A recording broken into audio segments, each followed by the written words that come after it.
할렐루야. 한 주간도 잘 지내셨죠? 이스라엘 사람들이 가장 좋아하는 인사는 샬롬이라고 하는데요. 남성과 여성의 인사가 달라요.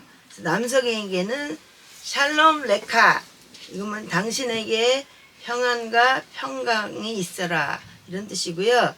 여성에게는 샬롬 레크, 그런데 당신에게 건강과 행복을 빕니다, 이런 뜻이라 그래요. 그래서 이스라엘 사람 만났을 때 샬롬 레카, 샬롬 레크 하면은 너무너무 행복해 한다고 합니다. 이제 저도 이미 설명을 드렸으니까 다음 주부터는 그냥 설명 없이 샬롬 레카, 샬롬 레크를 하겠습니다. 오늘 로마서 12장 14절부터 21절 변화를 위한 삶의 원리라는 제목으로 말씀을 드릴까 합니다. 계속해서 요한계시록과 번갈아 가면서 이제 말씀을 나누고 있는데요. 로마서 끝장까지 다 해야 하기 때문에 오늘은 해석의 3대 원리, 이런 기본 우리 가르치는 그런 패턴으로 공부를 하겠습니다.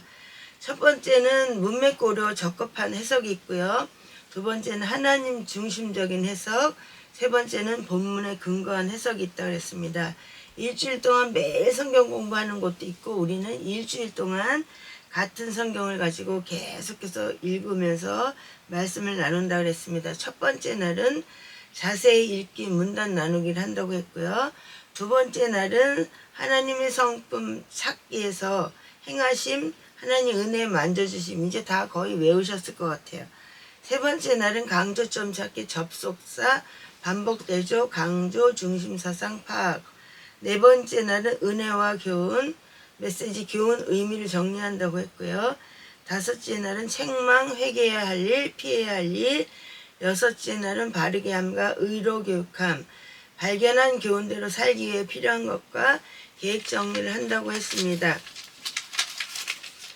이제 자세히 읽어서 문단을 나눴고요. 두 번째로 오늘은 하나님의 성품 행하심, 하나님의 은혜에 만져주심을 살펴보도록 하겠습니다. 14절과 15절을 같이 읽겠습니다.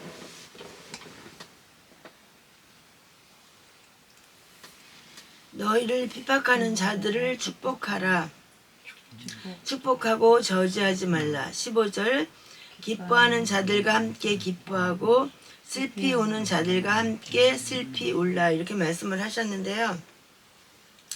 마태복음 5장 43절 44절도 거의 같은 맥락의 말씀이 있습니다.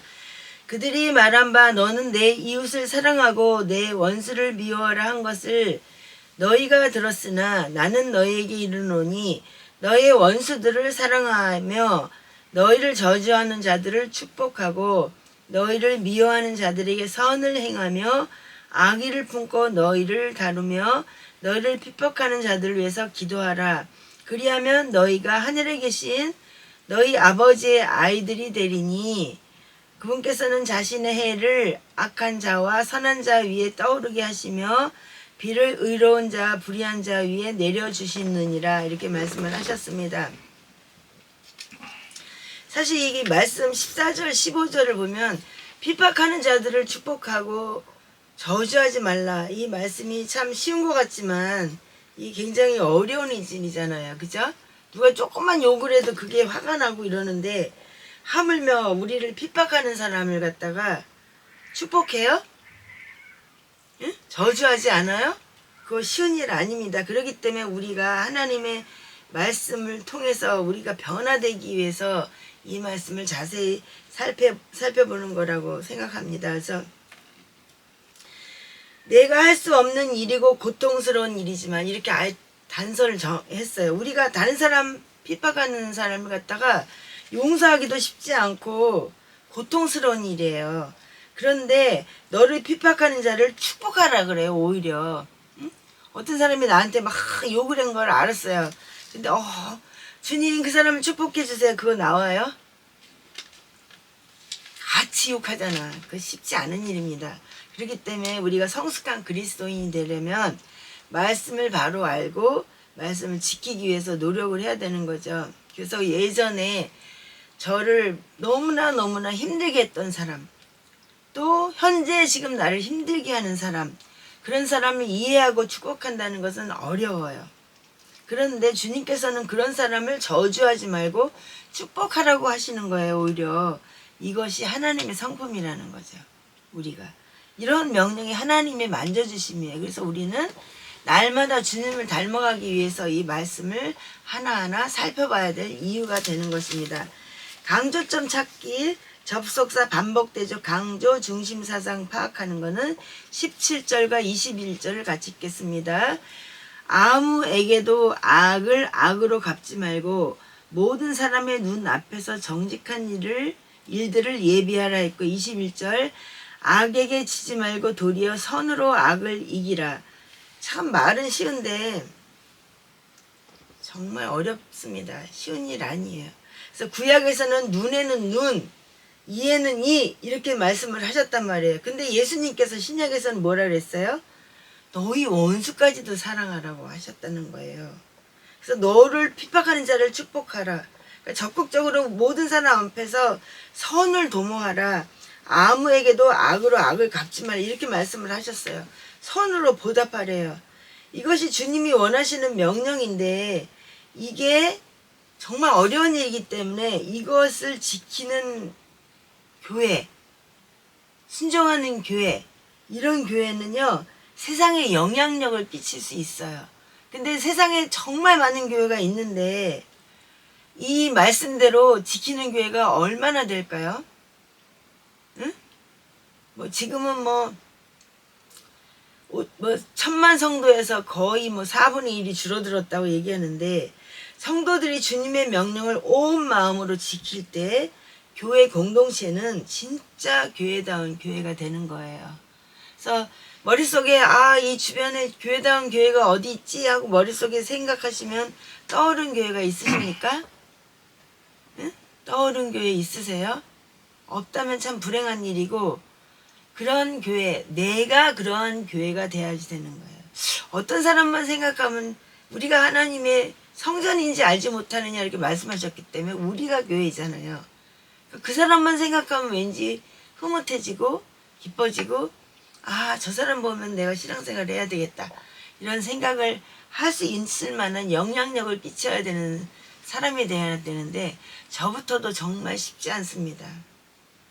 다른 사람 상처 주기 싫고 말 함부로 하기 싫고 속에서 나오는 대로 튀어나오는 대로 뱉기 쉽고, 정말 다시 한번 생각해야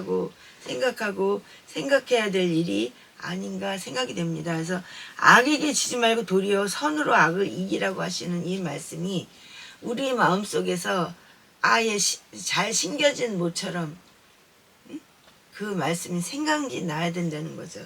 근데 그게 참 쉽진 않지만 우리는 언제나 믿음 안에서 순종을 해야 되는 거죠. 그래서 악에게 지지 말고 도리어 선으로 악을 이기라고 하신 이 말씀이 너무나 놀라운 말씀이 아닐 수 없습니다.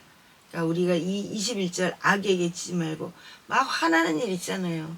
너무 열받게 하는 사람 있잖아요. 그럴 때마다 이 말씀을 우리는 기억하면서 입으로 다시 한번 시인하고 그 생활 속에서 실천할 수 있도록 늘 노력을 해야 될 줄은 믿습니다. 아멘. 은혜와 교훈 메시지는 교훈 의미를 정리했는데요. 저는 은혜를 19절로 봤어요. 같이 읽겠습니다. 극진히 사랑하는 자들아, 너희 스스로 원수를 갚지 말고 도리어 진노하심에 맡기라. 기록된 바 원수 갚는 일은 내 것이니 내가 갚으리라. 주가 말하노라 하였느니라. 이 말씀이 얼마나 감사한 일이에요. 어떤 사람이 구약처럼 내 눈을 다치게 했으면 나는 쫓아가서 그 사람 눈 다치게 해야 돼요? 응? 어떤 사람이 잘못해갖고 내 이빨이 빠졌어. 그럼 내가 그 사람 쫓아가갖고 이빨 뽑아야 돼요? 응? 자기도 모르게 뭘 던졌는데 내가 머리가 엄청 빵꾸가 났어. 그러면 나도 가서 그 사람한테 돈 던져야 돼요? 구약에는 그렇게 했다는 거죠. 근데 성경에는 지금 뭐라고 말씀하셨어요? 반대로 얘기하신 거예요. 하나님이 앞에 맡기라는 거예요. 맡기라는 거. 그러니까 이게 얼마나 큰 은혜인지 오히려 진짜 너무 감사한 것 같아요. 저는 그래서 이게 은혜라고 봤어요. 억울하게 하는 사람 많이 있고 속상하게 하는 사람 많이 있지만 그때마다 쫓아가서 우리가 복수할 수 없잖아요. 근데 20절에 뭐라고 말씀하셨나 한번 읽어보겠습니다. 그러므로 내 원수가 줄이거든 그를 먹이고 그가 목마르거든 그에게 마실 것을 주라. 그리함으로 내가 그의 머리 위에 불타는 숯을 쌓으리라. 그래서 머리에다 숯을 얹어놨어요. 그럼 어떻게 될까요? 머리가. 응?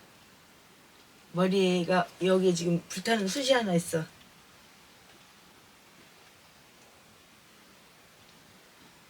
숯을 올리면 어떻게 돼요, 머리? 상상만 해도 참 그렇죠? 근데 여기 불타는 숯을 모아가지고 쌓으리라는 거예요. 그러니까 원수를 주님이 친히 갚아주신다는 거, 이거만큼 더 큰 은혜가 어디 있나 저는 생각을 했고 또 교훈이 됐어요.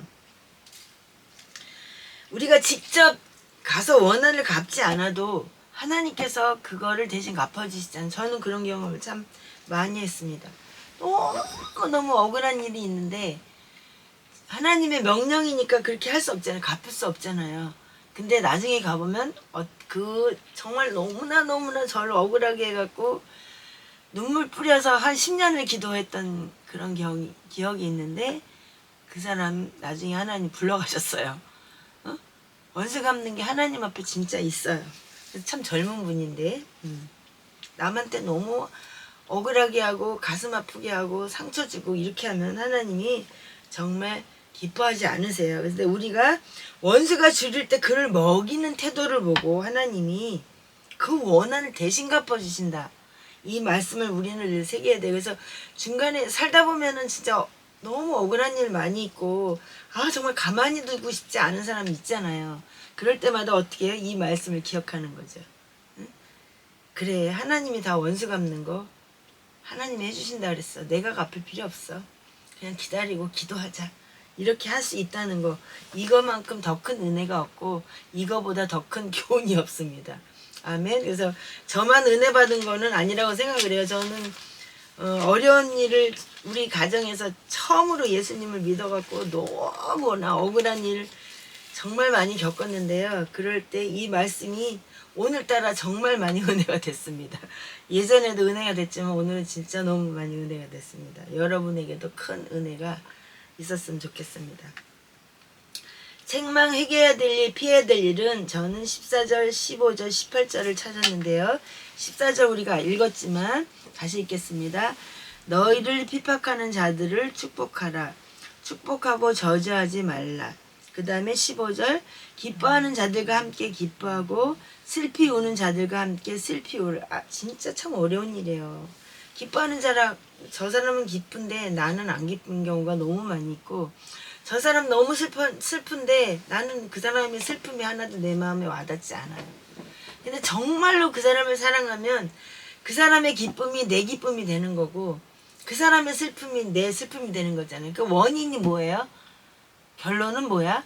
나에게 사랑이 없는 거예요. 요즘에 저는 하나님 앞에 계속 기도합니다. 하나님, 저 첫사랑을 너무 잃어버렸어요. 주님에 대한 사랑이 너무 식어졌어요.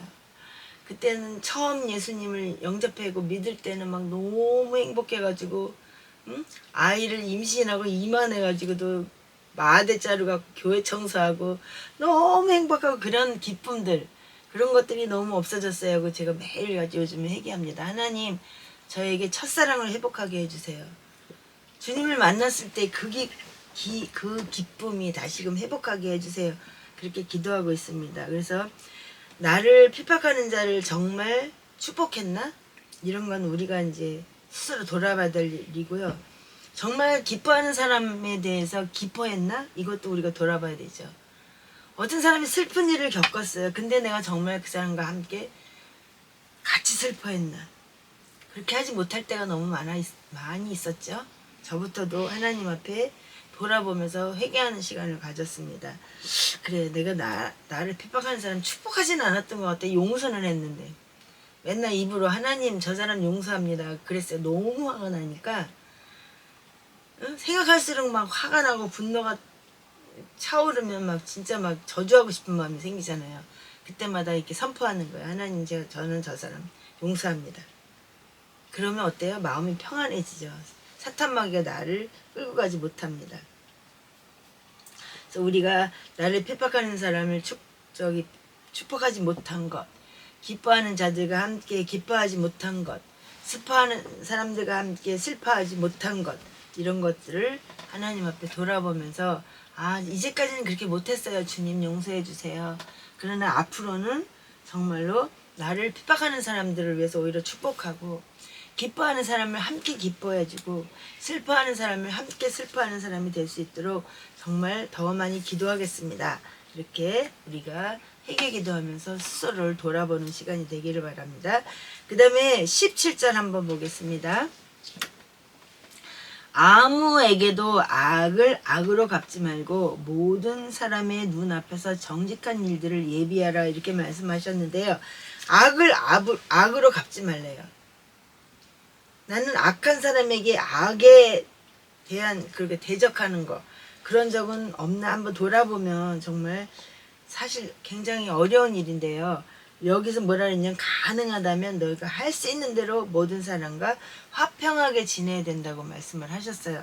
화평이라는 거는 정말 아까도 샬롬이라고 얘기를 했는데요. 화평을 갖기가 얼마나 어렵습니까? 그렇잖아요. 조금만 누구 미워하면 마음의 평안이 사라지고, 조금만 누구에 대해서 불평하면 기쁨이 사라지잖아요. 그러면 어떻게 내가 그 사람 너무 싫은데 그 사람하고 얘기할 수 있어요? 아무렇지도 않게 가가지고 막 떠들고 사랑하고 막 이렇게 할 수 있어요? 안 돼요. 그거 안 돼요. 그런데 하나님은 뭐라 그러냐면 할 수 있으면 화평하라는 거예요. 화평. 화평에 대해서는 나중에 시간 될 때 더 자세하게 말씀을 나누도록 하겠습니다. 그래서 이 말씀에서 우리가 조심해야 되는 건 뭐냐면 그 반대로 행한 적이 있다면 회개해야죠. 그리고 차후에라도 잘할 수 있도록 정말 기도하면서 나아가야 되겠죠.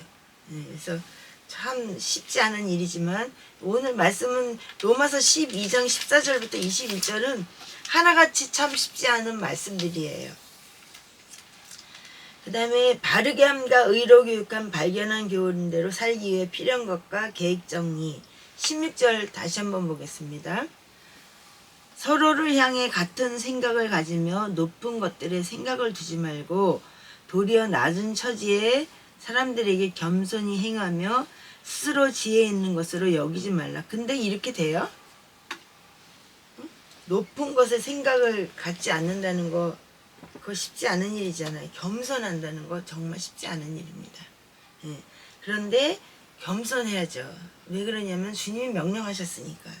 그리고 스스로를 지혜 있는 것으로 여기지 말라고 말씀을 하셨는데, 사람들은 말하다 보면 다 자기가 너무 잘난 맛에 살지 않아요? 너무 잘난 사람이 많아서 내가 얘기할 때 이렇게 뚫고 들어갈 시간을 안 줘요. 자기 자랑하기 바빠가고 인간들이 다, 그죠?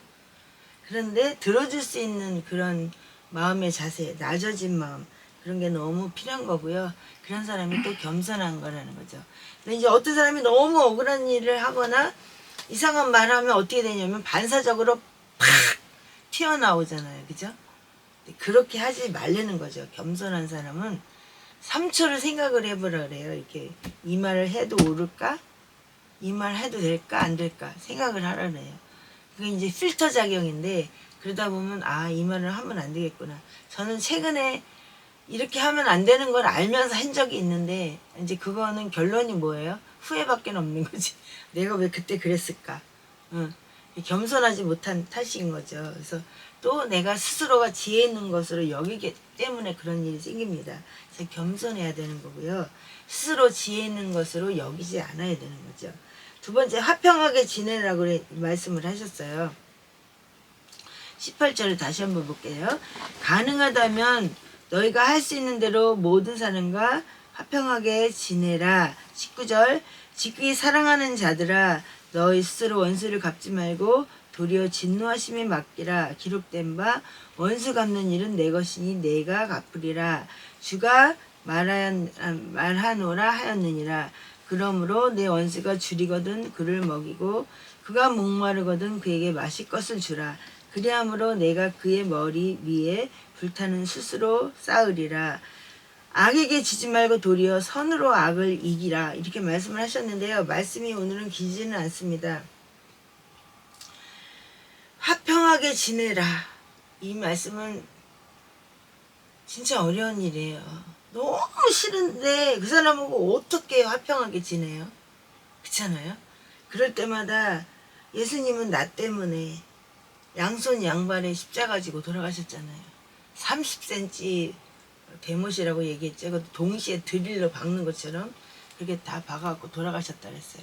가시멜관이 얼마나 깊은지 그냥 머릿속으로 쏙쏙 들어가가지고 그냥 있는 피를 다 흘리시고 창에 찔리시고 이런 주님을 생각하면 못 참을 일이 없어요.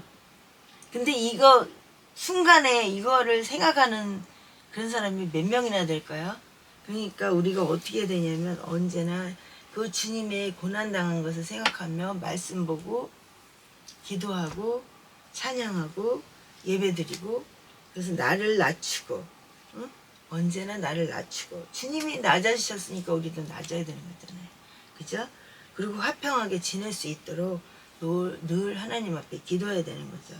그래서 악에게 지지 말고 선으로 악을 이기자고 말씀하셨는데 지금까지 배운 모든 말씀을 다 압축해 놓은 말씀이에요. 악에게 지지 말아, 사탄에게 지지 말아야 돼요. 언제나 불화살을 쏘고 있잖아. 그래, 너 두고 보자. 그리고 뜨당. 그럼 불화살 맞아. 아, 이거 참아야 되는데 근데 어느 순간 나도 모르게 입에 말이 탁 나왔어. 그럼 벌써 맞은 거잖아요. 그죠? 그렇기 때문에 우리가 언제나 하나님의 말씀, 압축해 놓은 이 말씀, 악에 지지 말고 도리어 선으로 악을 이기자 이 말씀을 가슴속에 새기면서 악에게 지지 말아야 되죠. 선으로 악을 이겨야 되겠죠. 그 생활이 될 수 있도록 언제나 말씀을 보고 기도하고 찬송하면서 늘 성령 충만한 상태를 유지할 수 있기를 축복합니다. 아멘. 정말 어려운 일이에요. 말씀 맨날 보고 있는데 나도 모르게 이게 파바박 하고 나오니까 주님의 모습을 닮아가는 주님 오늘도 주님을 닮아가는 모습을 실천하지 못했습니다. 그리고 또 저녁 때 오면 주님 저는 어떻게 해요? 언제나 이게 제가 변화돼서 주님의 모습처럼 되어갈까요? 그러니까 우리가 날마다 이미 목욕한 원죄는 해결됐지만 발을 씻는 것처럼 그날 하루를 돌아보면서 내가 파바박 남에게 상처 준 말을 한 적은 없는지 그렇게 돌아보면서 성숙해지고 주님을 닮아가는 우리가 될 때 주님의 기쁨이 될 줄로 믿습니다. 그래서 하나님이 주시는 많은 복 중에 우리가 구원받은 복, 예수님을 믿고 우리가 그 믿음으로 고백하고 어디 가요 우리가? 죽은 후에 하나님 나라에 갈 수 있는 그 낙원에 갈 수 있는 복을 받은 것 그거보다 더 큰 복은 없어요. 이 세상에는 물질이 최고인 것처럼 보이고 권세가 최고인 것처럼 보이고 그러다 보니까 막 거짓말하고 사기치고 막 몇백억에 쌓아놔도 오늘 아침에 그래 몇백억 생겼어 좋아 뭐 이러다 그날 저녁에 하나님이 생명을 딱 걷어가면 그 뭐가 돼? 아무것도 아니잖아요. 하루하루를 늘 말씀하고 기도하고 하나님 중심적인 생각을 하고 또 생활을 하고 그다음에 주님이 우리 때문에 십자가 지신 그 모습을 기억하면서 악을 선으로 이기는 우리 모두가 될 수 있도록 한 주간도 승리합시다. 아멘. 기도하겠습니다. 사랑의 주님, 오늘도 저희들에게 너무나도 귀한 말씀을 들려주셔서 감사합니다. 잘못하면 흘려버릴 수 있는 말씀들 한 절 한 절이 하나님 보석같이 귀한 말씀들입니다. 이 말씀을 읽는 것으로 그치지 않게 하시고 하나님 아버지 마음판에 새겨서 이 말씀이 우리의 삶이 되게 하시고 주님을 닮아가는 현장이 될 수 있도록 우리 모두에게 은혜를 더하여 주시고 무엇보다도 마지막 때 하나님 아버지 성령 충만함을 허락해 주셔서 하나님 아버지 내 생각 내 방법 내 뜻대로가 아니라 주님의 방법대로 살아가는 우리 모두가 될 수 있도록 은혜를 더하여 주시옵소서. 모든 영광 주께 돌리며 혹시라도 말씀 잘못 전한 거 있으면 용서하시고 하나님 주님만 홀로 영광 받으시옵소서. 감사드리며 우리 구주 예수 그리스도 이름으로 기도합니다. 아멘.